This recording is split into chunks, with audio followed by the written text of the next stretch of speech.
Market के अंदर अगर आप देखेंगे तो 55 से 56 अंकों की बढ़त के साथ इस समय निफ्टी कामकाज कर रहा है। हालांकि जो बढ़त है दिन भर में मेंटेन रखी है मार्केट ने, कोई लेवल्स को खोया नहीं है। बैंक निफ्टी ज़रूर ऊपर नीचे थोड़ा कर रहा है और फ्यूचर्स ज़्यादातर समय लाल निशान में आकर ट्रेड कर रहे हैं। बट फिर भी आप थोड़ा सतर्क रहिए, सावधान रहिए। इंडाइसिस के अंदर थोड़ा बहुत खिंचाव ज़रूर है, बट ऐसा भी नहीं है कि ख़राब हो गए, बट ऐसा भी नहीं है कि बहुत ठीक हो गए हैं। तो आप बस थोड़ा सा देख के काम कीजिए, आराम से काम कीजिएगा मार्केट के अंदर। मैं फिर से रिपीट करता हूँ, माफ़ी इंडेक्स के अंदर आपको बहुत अच्छा प्ले मिल जाएगा, इस पर मेरे को थोड़ा डाउट है। आप स्टॉक स्पेसिफिक का चुनाव कीजिए, आपको बहुत अच्छे अच्छे शेयर इस समय मार्केट के अंदर अवेलेबल हैं और उनके पास अच्छी थीम है, अच्छे स्टॉक्स हैं। जैसे एक्स टेलीकॉम के शेयर चले, शुगर के स्टॉक्स ऊपर हैं, कर्नेक्स मैंने आपको बताया, काबर एक्सट्रूशंस आपके सामने नोटिस करवाया। बहुत सारे इस तरह के और शेयर्स भी हैं जो थेमेटिक प्ले के साथ आपको चल रहे हैं। धानी सर्विसेज के बारे में हमारा जिक्र हुआ है, 5.5% आज फिर से चला हुआ शेयर है वो। तो आप इस सभी शेयर्स पे ज़रूर ध्यान रखिएगा। मेरे को लगता है थोड़े स्टील वाले काउंटर्स भी आएंगे, थोड़े केमिकल्स वाले काउंटर्स पे वापस से नज़र रखिएगा आप। ये सब के सब शेयर्स आपके फिर से नोटिस करवा रहा हूँ मैं। आप थोड़ा स्पेसिफिक रहिए बस।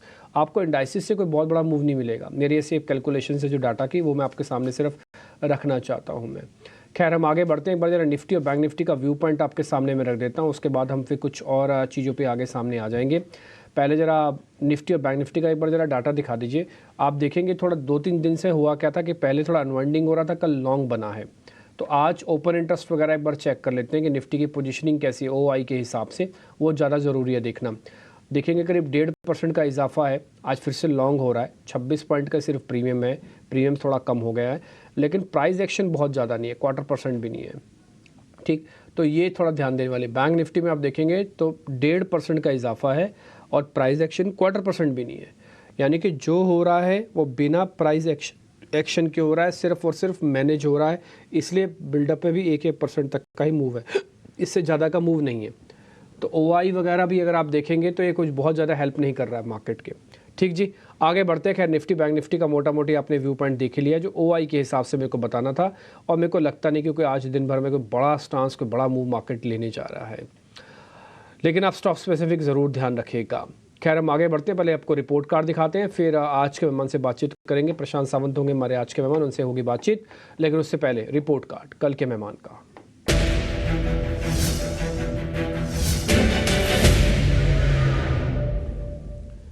कल रैलीगढ़ सिक्योरिटी से अजीत मिश्रा हमारे साथ जुड़े थे। उन्होंने बताया था कि इंडिया सीमेंट्स पे आप ध्यान रखिएगा, अच्छा चलेगा, 4% चला सर। और ये बात बहुत साफ़ हुई थी कि सीमेंट के अंदर डिविजन्स है, ग्रासिम इंडस्ट्रीज़ के अंदर नहीं हो रही थी पोजीशंस, बट इंडिया सीमेंट अच्छा चल रहा था। ओएनजीसी पे चर्चा हुई थी कल, आपको ध्यान है, हमने ये बात नोटिस भी करवाई थी कि 303 का ब्रेकआउट है, कॉन्टीन्यूटी आएगा। कल 315 था, आज 323 मैंने सुबह अपनी आंखों से देखा। तो 3% का गेन यहाँ से आपको मिला। अपोलो टायर्स हमने कल ही आपको नोटिस कराया था, 1.5% का गेन। आज सुबह हमारी एक मेहमान थी वैशाली पारिक, उन्होंने शायद हमको आज अपोलो टायर्स के बारे में नोटिस कराया था सुबह। यस, उनकी था अपोलो टायर्स, उन्होंने एसबीआई भी नोटिस कराया, अपोलो टायर्स भी नोटिस कराया। तो आप इसी से अंदाज़ा लगा लीजिए कि जो कुछ स्टॉक्स ऐसे होते हैं जो जैसे ही पकड़ में आ रहे होते हैं ना, वैसे हम पकड़ के आपके सामने रखते हैं। ठीक है, तो ये आपका 4 और 3 7 और 8.5% का गेन है। आप कुछ भी नहीं करेंगे, 2% 2.5% आपको फिर से कैलकुलेशन में हमने डाल दिया। आप सिर्फ इस टोटल रिपोर्ट कार्ड का सिर्फ 25% ही सही मानो आप। 75% हमने और आपने जो भी आपको जैसा समझना है आप वैसा समझ लीजिए, लेकिन आप इसको सिर्फ 25% भी ठीक मानते हैं तो आपके पास पैसा है।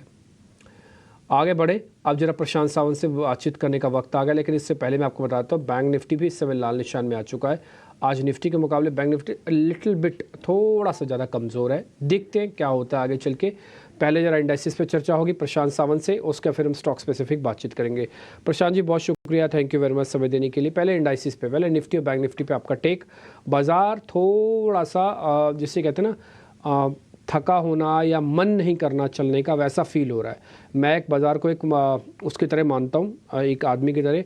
मेरे को ऐसा लग रहा है निफ्टी बैंक निफ्टी को लेकर उसका मन नहीं है चलने का। वो गिरना तो नहीं चाहता बट उसका मन भी नहीं है चलने का, ऐसा कुछ लग रहा है मेरे को। डिम्पी जी, गुड आफ्टरनून। सभी दर्शकों को नमस्कार। मैं बिल्कुल आपके साथ सहमत हूँ। जो आपने वर्ड इस्तेमाल किए, मुझे लग रहा है बिल्कुल सही तरीके से आपने डिस्क्राइब किया है। एक बहुत बड़ा डाइवर्जेंस है दोनों इंडाइसेस में, बैंक निफ्टी और निफ्टी में। अगर हम देखें, निफ्टी वन साइड चल रहा है स्ट्रांगली और बैंक निफ्टी अटका हुआ है।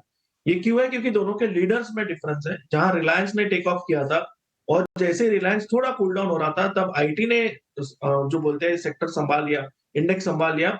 वही बैंक निफ्टी में वो लीडरशिप नजर नहीं आ रही है। कल से अगर हम देखें थोड़ा पीएसयू बैंक ने टेक ऑफ किया हुआ है, बट फिर भी वो लीडरशिप नजर नहीं आ रही। अगर हम निफ्टी स्पेसिफिक बात करें, अभी हम ऑलमोस्ट 24,650 के ऑलमोस्ट कगार पे 640 650 स्पॉट में।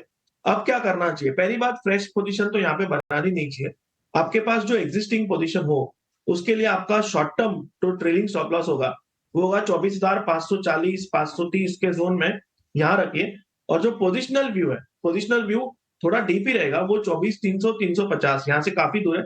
बट ये व्यू क्या है कि अगर जब तक ये लेवल बरकरार है, मुझे लग रहा है डिप बाय की जा सकती है। ओवरऑल यहाँ से रैली कहाँ तक जा सकती है, तो मुझे लग रहा है 24,750 24,800 इन जोन तक जा सकती है, और वहां से फिर से एक प्रॉफिट बुकिंग आने के चांसेस बहुत ज्यादा है।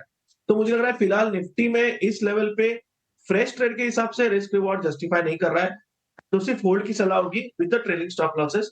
अगर आप कहें तो बैंक निफ्टी पे भी राय दो। बिल्कुल सर, बैंक निफ्टी के बारे में बता दीजिए प्लीज। में अगर हम देखते हैं तो हम दोनों इंडाइसेस को कंपेयर करें तो आपको दिखेगा कि बैंक निफ्टी 20 दिनों के एवरेज पे आ चुका है, और 4 दिनों से 20 दिनों के एवरेज पे सपोर्ट ले रहा है।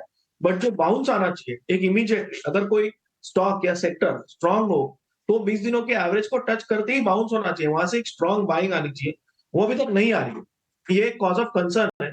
और मुझे लग रहा है कि अब क्या करना चाहिए, तो अब हम ऑलमोस्ट 52,450 52,500 ही मान के चलेंगे, वहां स्पॉट ट्रेड कर रहा है। पोजिशनल व्यू क्या है, तो 51,750 51,750, यहाँ से 1.5% नीचे, ये लेवल जब तक स्पॉट में इंटैक्ट है, मुझे लग रहा है बैंक निफ्टी की जो एक ट्रेंड है, कंसोलिडेशन है, ये बरकरार रहेगा। शॉर्ट टर्म के हिसाब से मुझे लग रहा है जो लो इस इन एक दो दिनों में बना हुआ है ऑलमोस्ट 52,000 52,000, ये मुझे लग रहा है बहुत अहम रहेगा ऑन क्लोजिंग बेसिस। यहाँ से ऊपरी टारगेट क्या होना चाहिए? फर्स्ट टारगेट होगा 52,900 से लेके 53,000। ये क्यों होगा? तो क्योंकि अगर हम देखें कि करीबन 4 जुलाई और 5 जुलाई के बीच जो एक गैप बना था, गैप डाउन हुआ था बैंक निफ्टी में, ये एक रेजिस्टेंस की तरह एक्ट करेगा। इस गैप को फिल करने जाएंगे तो 53,000 आपका पहला रेजिस्टेंस होना चाहिए। सो बैंक निफ्टी में अगर कोई एक छोटी रिस्क लेना चाहे, एक चीज जो वहां पे हो रही है वो ये है कि एक कंप्रेशन आ रहा है, एक स्क्वीज आ रही है, जिसके बाद टिपिकली एक अच्छी मूव आती है। तो हम यहाँ पे एक छोटा स्टॉप लॉस लगा के बड़ी ट्रेड के लिए प्लान कर सकते हैं। हम इसलिए प्लान नहीं कर रहे कि ऊपरी टारगेट्स बढ़े, हम प्लान इसलिए कर रहे हैं क्योंकि रिस्क छोटी है। 52,450 पे ट्रेड कर रहे हैं, 52,200 52,200 के जस्ट नीचे, यानी 52,175 180, ये स्टॉप लॉस रख के आप लॉन्ग जाइए।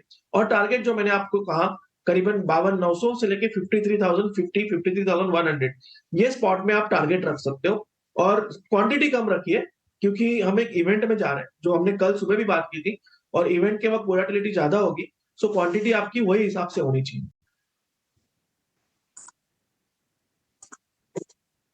ठीक है, डन सब। तो हमने निफ्टी बैंक और निफ्टी के बारे में मोटा मोटी आपके सामने व्यू पॉइंट रख दिया। आप निफ्टी का जब चार्ट देख रहे होंगे या लेवल्स देख रहे होंगे तो आपको साफ समझ में आ रहा है कि बाय नहीं करना, रेंज छोटी है। जिनके पास पुराना है उनको सिर्फ होल्ड करना है, इसलिए होल्ड का टारगेट होल्ड के लिखा हुआ है हमने 550 750, समझ लो आप 200 पॉइंट के बीच का गेम है। इसके अंदर 650 पे हम चल रहे हैं, तो 100 पॉइंट ऊपर 100 पॉइंट नीचे है। आप क्या कमाएंगे और क्या स्टॉप लॉस लगाएंगे, इसलिए आप छोड़ना भी चाहें तो छोड़ सकते हैं, लेकिन जिनके पास पुरानी पोजीशंस हैं उनको होल्ड कर लेना चाहिए 550 का ट्रेलिंग लगा के। पहले 400 लगता था, अब 550 का लगता है, चाहे तो वो ज़रूर लगाएं। ठीक है, तो बैंक निफ्टी के अंदर भी है थोड़ा बहुत, आप देख सकते हैं उसके अंदर क्या करें कैसे ना करें, तो वो हम एक बार देख लेंगे उसको कैसे करना है। ठीक है जी, आगे बढ़ें। अब जरा कुछ और ट्रेड पे आ जाते हैं। अब ताज़ा खरीदारी वाले शेयर्स अब आपकी स्क्रीन पर आएंगे।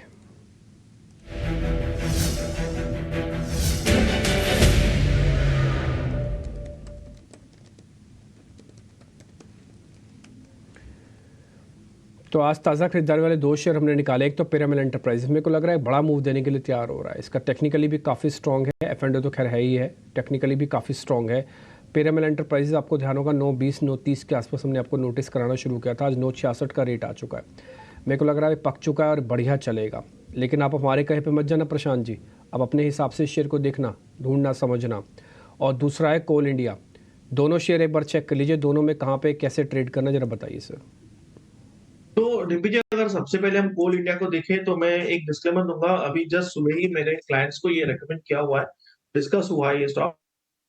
तो यहाँ पे डेफिनेटली एक बुलिश व्यू बन रहा है, और मुझे लग रहा है कि सबसे पहला टारगेट आपका होना चाहिए जो इलेक्शन के पहले दिन, यानी एग्जिट पोल के दिन जो हाई बना हुआ था 515, तो आपको सॉरी 525, 527 ये आपको टारगेट क्यों रखना है? क्योंकि ये एक रेजिस्टेंस की तरह डेफिनिटली काम करेगा। तो आपको अप्रोच क्या रखना है? आप पहला टारगेट यही मान के चलो 525 और 1:1 का ट्रेड प्लान करो। 505, 506 पे स्टॉप लॉस रख के। बट अगर ये स्टॉक क्योंकि वॉल्यूम्स ज़्यादा है, 525 के लेवल को क्रॉस कर जाए तो आपको स्ट्रेट ये स्टॉक 540 यानी तब आपका रिस्क रिवॉर्ड बहुत जस्टिफाएबल होगा। सो अप्रोच ये होना चाहिए कि 525 आने पे आपका स्टॉप लॉस कॉस्ट पे लाइए और इस ट्रेड को होल्ड कीजिए फॉर हायर टारगेट्स ऑफ 540, 545। जहां तक नेक्स्ट पिक यानी पीएल की बात है तो ये प्रीवियस हाई को टेस्ट कर रहा है और वॉल्यूम्स यहाँ पे भी पिक हो रहे हैं।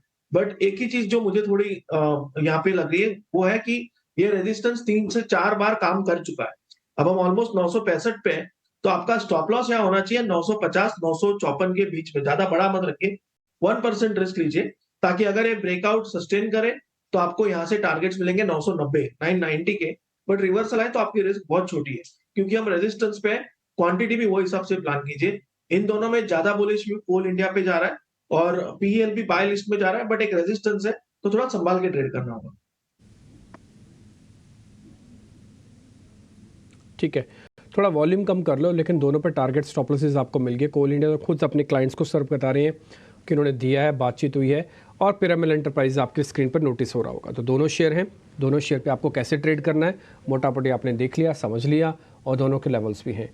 आप चाहे तो फोटो खींच लीजिए, लिख लीजिए, नहीं तो यूट्यूब पे चल ही रहा है लाइव। कल किसी वजह से हम इस कार्यक्रम को लाइव नहीं कर पा रहे, थोड़ा प्रॉब्लम आ रही थी उस समय, लेकिन मैंने अपने डिजिटल टीम को भी बोल दिया कि जो गेस्ट की कॉल्स होंगी उसकी सबकी फ़ोटो खींच के बाकायदा ट्विटर हैंडल्स पर डाल दें और डिजिटल मीडियाज़ पे डाल दें, ताकि अगर किसी से शो मिस भी हो गया हो तो उसको पता रहे कि हाँ, प्रशांत सावंत ने अभी से आधा घंटा पहले या 20 मिनट पहले कौन सा ट्रेड दिया, उसके लेवल्स क्या हैं, स्टॉप लॉस किस क्या है।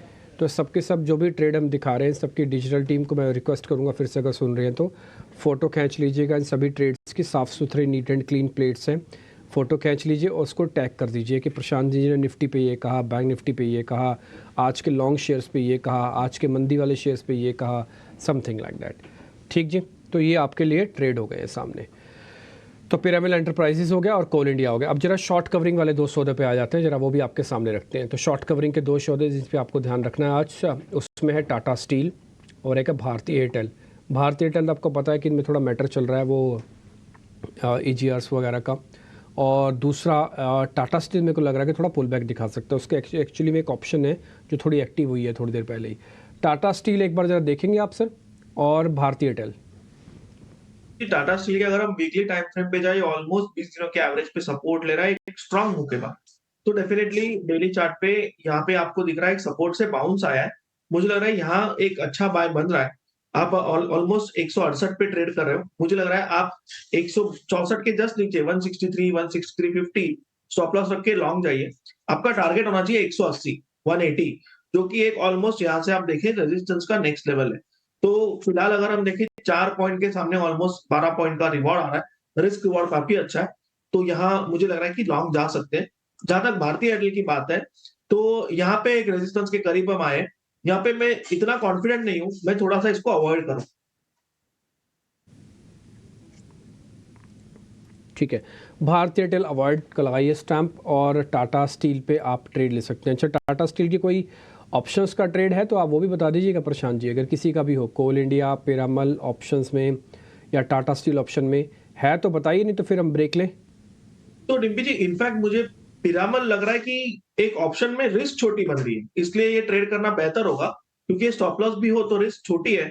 उसके सामने अगर ये टेक ऑफ हो तो रिवॉर्ड बड़ा हो सकता है। इसकी जो 970, 970 स्ट्राइक प्राइस की कॉल करीबन 23, 22.5 पे ट्रेड कर रही है। मुझे लग रहा है इसको आप 18 के आसपास स्टॉप लॉस रख के खरीद सकते हो।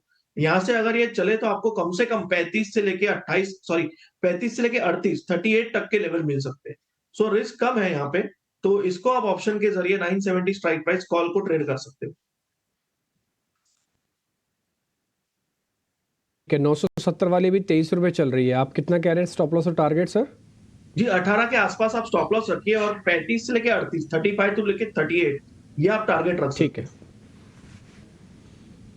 हैं। डन है सर, लिख लिया सर हमने। ये 22-23 के आसपास मिल जाएगी, अभी 23 रुपये रेट चल रहा है, आप 1 रुपये और वेट कर लो, या तो 23 पे भी पकड़ लो तब भी कोई दिक्कत नहीं। 18 रुपये का स्टॉप लॉस है और 35 से 38 रुपये का तक का टारगेट है। ध्यान रखा जाए जिसकी ऑप्शंस अवेलेबल है सिर्फ उसी की ही ऑप्शंस आप ट्रेड करना, यानी कि जिसके बारे में हम आपके सामने बात नहीं रख रहे उसको आप छोड़ देना, आप उसको ध्यान मत देना। उसके फ्यूचर्स में काम करना है तो कैश में काम करना। ऑप्शंस में एक टाइम वैल्यू नाम की चीज़ होती है, वो आपके ऑप्शंस को गला देती है। जैसे आप बाय करते हो टाइम बॉम्ब टिक टिक टिक टिक करना शुरू कर देता है। अगर आप उसको जल्दी नहीं काम करोगे तो वो फट के आपको नुकसान पहुंचा देगा। ठीक जी, तो इसलिए ध्यान रखना जिसकी ऑप्शन दी जा रही है सिर्फ वही ट्रेड करना। छोटा सा ब्रेक ले लें, जब ब्रेक के बाद लौटेंगे तो कुछ और शेयर्स भी आपके सामने रखेंगे।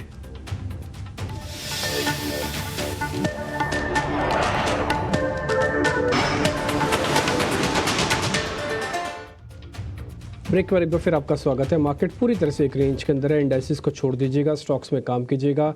एक ऑप्शंस का ट्रेड ऑलरेडी पिरामिल की कॉल पे आपको मिल चुका है 970 वाली कॉल के साथ। अदरवाइज आप चाहें तो कोल इंडिया, पिरामिल एंटरप्राइज के कैश फ्यूचर्स और इसके अलावा टाटा स्टील पे भी ध्यान रख सकते हैं।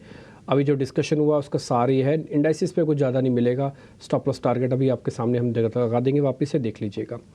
बिकवाली वाले शेयर्स रखें सामने सर के, जरा पता कर लेते हैं वहाँ पे कोई ट्रेड बनता है। कोटक महिंद्रा बैंक और एक L&T टेक, तो हमारे बिकवाली वाले शेयर्स हैं। बिगुल के साथ जरा दोनों शेयर्स को दिखाइए आज के शॉर्ट्स।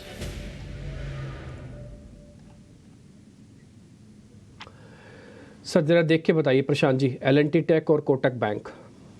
तो डिम्पी जी, यहाँ पे मेरी क्लियर राय होगी, L&T टेक सेल साइड में जा रहा है और अभी हम ऑलमोस्ट 4,920 पे ट्रेड कर रहे हैं। आज का जो हाई बना हुआ है 5,020, ये आपका एक्चुअल स्टॉप लॉस है। अगर ये आपको ज्यादा बड़ा लग रहा है तो मुझे लग रहा है कि आप जो next level of stop loss है वो होगा 4,955, 4955, 4960 आइडियल स्टॉप लॉस, 1% रिस्क होगी। तो आप 4960 स्टॉप लॉस रख के शॉर्ट कीजिए। यहाँ से आपका जो टारगेट 1 आना चाहिए वो होगा 4,800, 4800। और अगर ये लेवल होल्ड ना करे तो आप एक नीचे गैप है जो ऑलमोस्ट 4,700 तक है, ये लेवल भी आ सकता है। तो यहाँ पे शॉर्टिंग के लिए रिस्क रिवॉर्ड काफी जस्टिफाइबल है, आप इसको शॉर्ट कर दीजिए। इसके सामने मैं जब कोटक बैंक को देख रहा हूँ, हालांकि रेजिस्टेंस पे है बट 20 दिनों के एवरेज पे आ रहा है, तो मैं एक अहम सपोर्ट के यहाँ शॉर्ट नहीं करूंगा, मैं इसको फिलहाल अवॉइड लिस्ट में डालूंगा।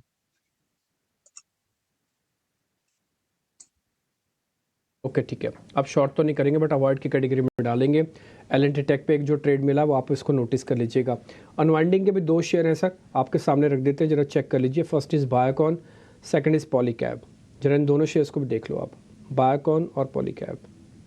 तो डिम्पी जी, बायोकॉन एक कंसोलिडेशन से सपोर्ट से बाउंस कर रहा है, तो यहाँ पे मुझे लग रहा है थोड़ा स्लगिश मूव आ सकता है, बट यहाँ ट्रेड दिख नहीं रहा है। इसके सामने मैं जब बायोकॉन देखता हूँ तो बायोकॉन में मुझे लग रहा है कि आप एक छोटा सा रिस्क लेके शॉर्ट कर सकते हो। हम 356, 356, 357 जोन में ट्रेड कर रहे हैं, बस 362, 362 का स्टॉप लॉस लगाइए। ये अगर स्टॉक 350 को ब्रेक कर देता है तो आपको करीबन 340 से लेके 335 के लेवल मिल सकते हैं।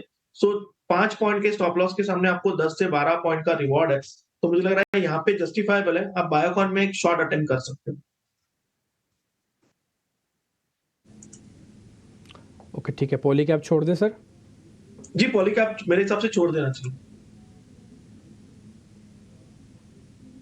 ठीक है, पॉलीकैब पे लगा दीजिए अवॉइड के स्टैंप, बायोकॉन चुन लीजिएगा। हमने जितने शेयर पता करने थे सर आपसे कर लिए। फर्स्ट बायोकॉन है जिसका ट्रेडिंग स्टॉप लॉस आपके स्क्रीन पे लिखा है, ध्यान रखा जाए। आप प्रॉफिट माने ना माने अपना स्टॉप लॉस रिग्रेसली फॉलो कीजिएगा। पॉलीकैब पे हमने ठप्पा लगा दिया। कोटक को भी हमने अवॉइड की कैटेगरी में डाल दिया। L&T टेक को चुनाव किया, L&T टेक के लेवल्स आपकी स्क्रीन पर आएंगे।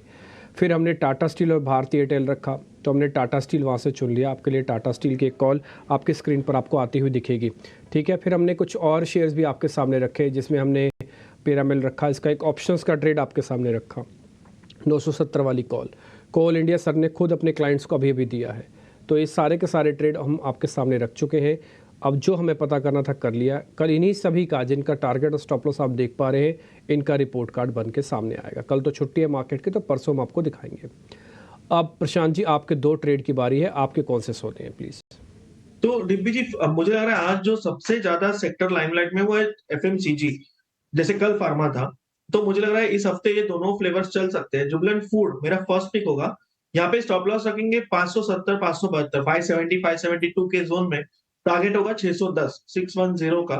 नेक्स्ट पिक मेरा होगा फार्मा से लॉरस लैब, यहाँ एक बहुत अच्छे सपोर्ट से बाउंस आया है और मुझे लग रहा है यहाँ पे 460 के नीचे आप स्टॉप लॉस रखिए, 459, 458 के जोन में। और 485, 485 ये टारगेट आप कंफर्टेबली रख सकते हो।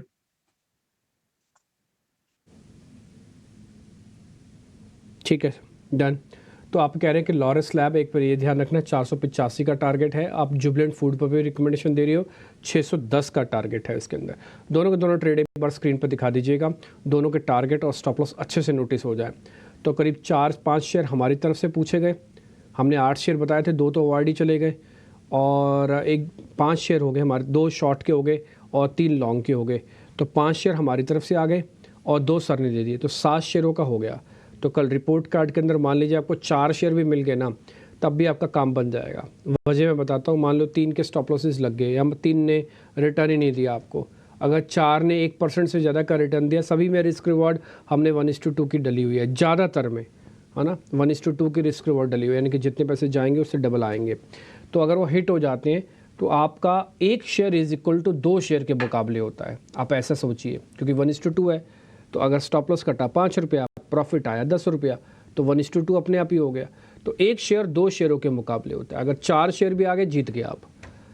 ठीक सर, तो ये रिपोर्ट कार्ड हम आपके सामने रखेंगे, जो भी स्टॉप लॉसेस टारगेट आपके स्क्रीन पर है।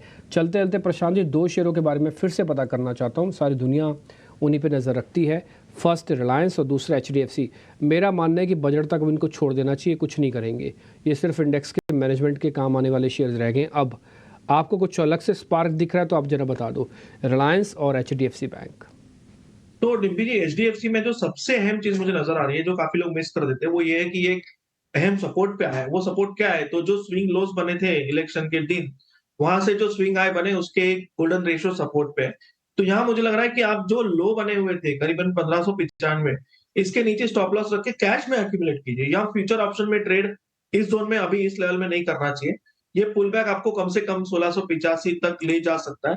और इसके सामने मैं जब रिलायंस को देख रहा हूँ, तो यहाँ थोड़ी सी दिक्कत मुझे ये नजर आ रही है कि एक थोड़ा बहुत डबल टॉप जैसा नजर आ रहा है। यहाँ पे अगर आपके पास पोजीशन हो, तो आप 3150 के नीचे 3145 के आसपास स्टॉप लॉस रख के सिर्फ एग्जिस्टिंग पोजीशंस को होल्ड कीजिए। ठीक है, डन। बहुत बहुत शुक्रिया, थैंक यू वेरी मच। आज आपने कार्यक्रम में हिस्सा लिया सर, पार्टिसिपेट करके ये बताया कि क्या करना चाहिए और अलग अलग स्टॉक्स में भी रिकमेंडेशन दी, इसके लिए बहुत बहुत शुक्रिया। Thank you very much. कोई डिस्क्लोजर होगा सर आपकी तरफ से? जी डिम्पी जी, जो मैंने स्टॉक कोल इंडिया आपसे बताया कि सुबह डिस्कस हो चुका है, बाकी कोई भी स्टॉक डिस्कस नहीं हुआ था। मेरे पर्सनल पोजीशन में भी कोई स्टॉक नहीं है। ठीक है सर, बहुत शुक्रिया, थैंक यू वेरी मच। फिलहाल इस कार्यक्रम से भी इतना ही। एक छोटा सा ब्रेक के बाद एक अगला शो देखेंगे जो कि बजट से जुड़ा हुआ है। नमस्कार।